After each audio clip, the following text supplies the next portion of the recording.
It's no secret that advertisers are spending increasing amounts on digital. But the question is, are these ads actually viewed by humans? Here's an eye-opener for all you dear marketers. Recent reports concluded that about 25% of video ad impressions and more than half of third-party sourced traffic across the web were fraudulent. Wondering where all that traffic is coming from if they're not real users? The answer is bots. They're clicking on your ads, giving you the false impression that your ad is actually gaining traction, and inevitably you end up paying for the same and splurging more on digital, thus creating a global menace called ad fraud. Ronak Shetty delves deep into this virus that's caused advertisers across the globe to pull out nearly 1/3 of their digital ad budgets due to these online fraudsters. Here's presenting a marketer's guide to knowing and combating this virus that we cannot afford to turn a blind eye to anymore. Take it away.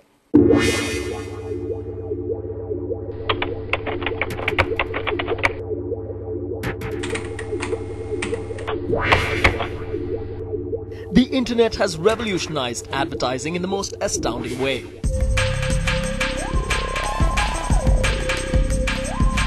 But at a time when digital publishers believe that they have earned newfound power, there is a potent crime that's growing so rapidly that it deserves your attention.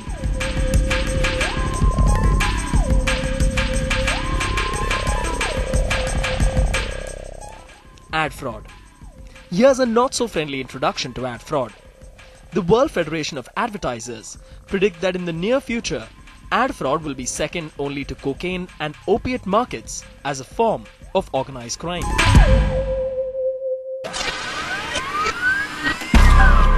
In fact, this virus has already plagued the digital ecosystem in the most hazardous manner, taking away one of every $3 spent on digital. Wait a minute, we know what you're thinking. This problem hasn't really trickled down to India. True, but that doesn't mean that we're safe. So before the tornado hits the Indian digital industry like it has in the West, here's a keynote that'll keep you aware of what could possibly be lurking in your backyard. So what is this ad fraud? It basically occurs when an advertiser is fooled into paying for fake traffic, likes, views, leads, or misinterpreted or ineffective ad placement. The primary vehicle for ad fraud is usually automated softwares known as bots. What are bots? They are non-human programs designed to generate phony ad impressions or serve hidden unseen ads, all while avoiding detection. In fact, these bots account for 56% of overall web traffic. These bots are actually controlled by what this notorious world calls a bot master, who infects a network of private computers with a malicious software and controls the entire system without the owner's knowledge. And that's how a botnet is created. These bots and botnets together then function as users browsing through sites, clicking on ads, giving the advertiser a false impression that the ad is gaining hits and views. And that's what the world calls a bot fraud. The first thing that they do is they set up a website, any website, and they generally would steal some content to make the website look legitimate. You can do this in minutes, by the way. And once that website has been set up, you register the website in the advertising domain. Let's say we decided to set up a sports site together. And so we create a sports site, and it's called johnsports.com. The next thing we need to do is we need to generate fake traffic for that sports site.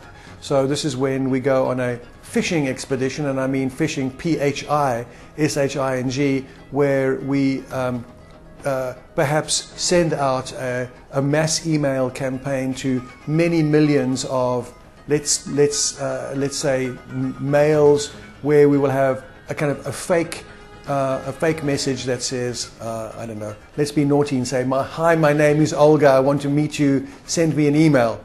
If they click on that, their computers are infected, and then those computers act as a botnet. And so they start clicking on the site, johnsports.com, but they're not really clicking. This is just a computer virus that's clicking on them, but millions and millions of times.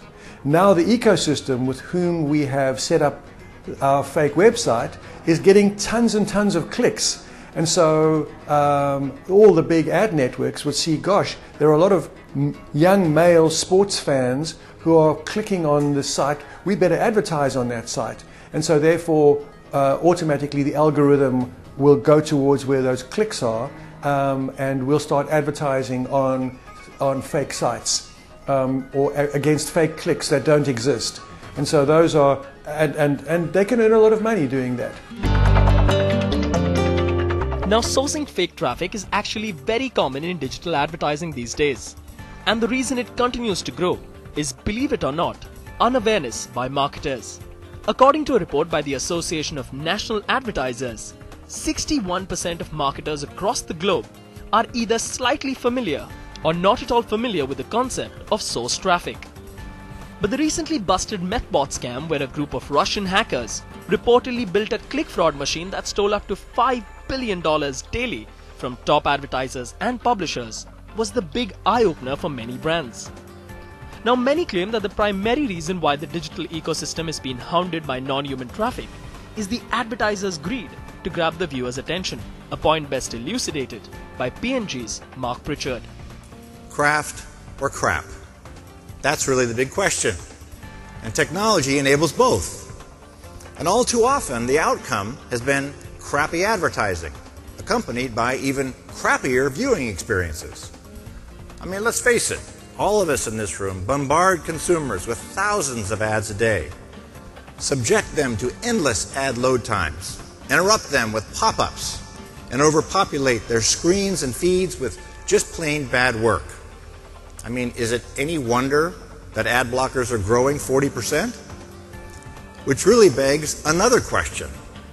How many people are really seeing these ads?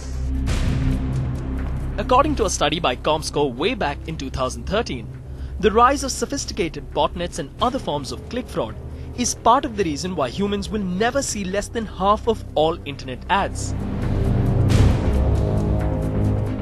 And sadly, the situation hasn't changed ever since.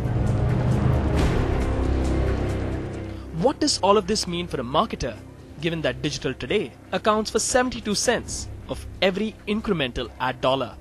It means they have to be very vigilant. It means that clients, the advertisers, need to stop accepting or aiming for solely very, very low cost.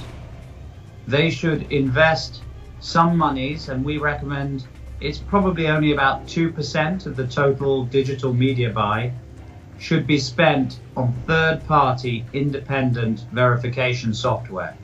So there is software that you can utilize before you buy the media to check the address and check the identity of the place that you're going to buy it. And by using independent third-party software verification, we believe you can reduce this fraud down to single digits, 1, maybe 2%. I think as an industry, we have to collectively understand that if we're going to actually remove this ad fraud, which of course is a big challenge, I'd say at absolute minimum, we need to move away from just website analysis and verification to user level, traffic level verification. And that's what we do as an auditor. We are digging much deeper down to find the real source of the fraud. So that's the first thing. The second thing is that we are still looking at viewability and clicks as success metrics. If an ad is viewed by a human, clicks through and converts, that's fantastic. If an ad is clicked on by a non-human, if an ad is viewed by a non-human, that's not acceptable, as I'm sure we all agree. But the problem is we're looking at viewability as a standalone metric.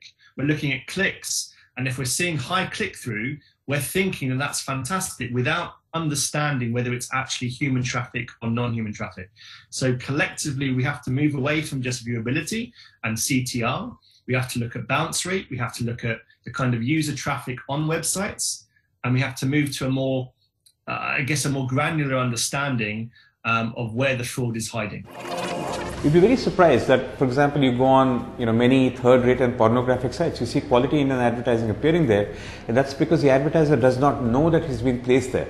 So be very careful before you go to networks who will say that they'll give you inventory, they'll give you something for less. Because most agencies also don't know how to catch fraud. I mean, they're brokers, they buy and sell media, they don't know how to verify the quality or the antecedents of whatever they're buying. Maybe the right thing to do is to have somebody in-house working with you, looking at these reports and qualifying each of these purchases for you and disqualifying, for future buyers purchases that have not tended to do well. Here's something to ponder about. In a market that's increasingly programmatic, it has become very easy and profitable to build machines to emulate human behavior, spoof premium website domains, and cash in on proper advertising revenue. According to the AND Partnerships research, online advertising campaigns bought using automated or programmatic technology are at a higher risk of fraud, equivalent to $7.8 billion. That's why marketing departments in the West are reviewing almost $3 billion worth of contracts with programmatic media suppliers. Many claim that it's about time the internet's largest distributors of digital advertising like Google and Facebook allow specialist third-party auditors inside their walled gates to verify problems related to viewability and non-human traffic. But you know what's even more painful? The fact that most of us are still unaware that there are several kinds of ad fraud apart from botnet. Take pixel stuffing for instance, where large ads are squished into a tiny square which quite obviously wouldn't be viewed by any user, but is still counted as an impression. Some sites even run multiple ads on top of each other in the same slot so that only one can be seen at a time. So dear marketer, what does all of this tell you? Stop turning a blind eye to these tricks and scams and come to terms with the fact that the number of hits and views can easily be manipulated.